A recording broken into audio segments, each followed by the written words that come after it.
ये भोजपुरी सिंगर पवन सिंह जी और यहाँ के औरंगाबाद के स्थानीय सांसद सुशील कुमार जी की साजिश है कि किसी भी तरीके से माने अहिर के कलाकारों को तोड़ो, उसका मनोवैज्ञानिक तरीके से हनन करो जी।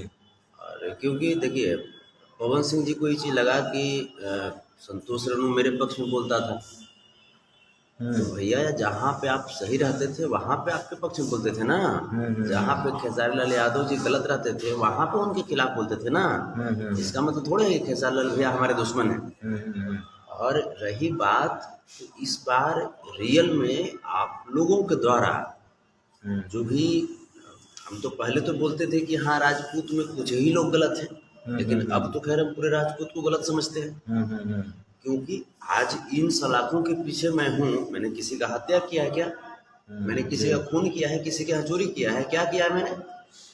जो कलाकार नहीं है वो कलाकारों को लगातार गाली दे रहा है, कभी प्रमोद प्रेमी को, कभी खेसारी लाल यादव को, कभी टुनटुन यादव को, कभी तूफान लाल यादव, कभी संतोष रेणु यादव को। यहाँ तक कि आप जब बोलते हैं कि पूरे कौम की जब आप बात करते हैं तो कल्लू जी ने तो यहाँ पे गाया कि यादव जी की बेटी सपनवा में आती है, उसको क्यों नहीं गिरफ्तार किया गया?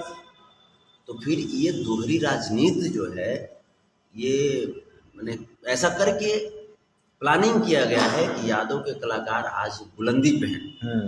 तो किस तरीके से ऐसा करके जब संतोष रेणु को ऐसा किया तो जाहिर सी बात है कि सही बात है, कोई को जैसे उन लोगों का प्लानिंग हो कि और भी जो यादव के कलाकार हैं वो डिमोरलाइज हो जाए, डर जाए। सही बात। तो हम लोग डरने वालों में से नहीं हैं और हमको आज बड़ा अच्छा लगा कि हमें उस जगह पे रखा गया है जहाँ पे हमारे कुल भगवान दादा श्री कृष्ण जी का जन्म हुआ था।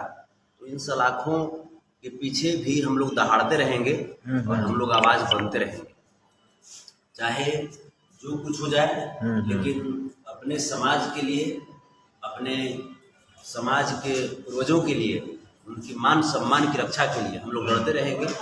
और हाँ, सबका सम्मान करेंगे, सम्मान में किन्हीं की कमी नहीं होगी, लेकिन उसके बदले में हमें भी सम्मान चाहिए, उसके बदले में हमें भी वो प्रतिष्ठा चाहिए। अगर आप नहीं दे सकते फिर भी कोई दिक्कत नहीं, लेकिन अगर आप बेइज्जती करेंगे, मान सम्मान में ठेस पहुंचाएंगे तो बर्दाश्त नहीं कर सकते। बाकी पूरा यदुवंशी मेरे समाज हैं, आप सब धैर्य का पालन करें और बस जागे रहना है।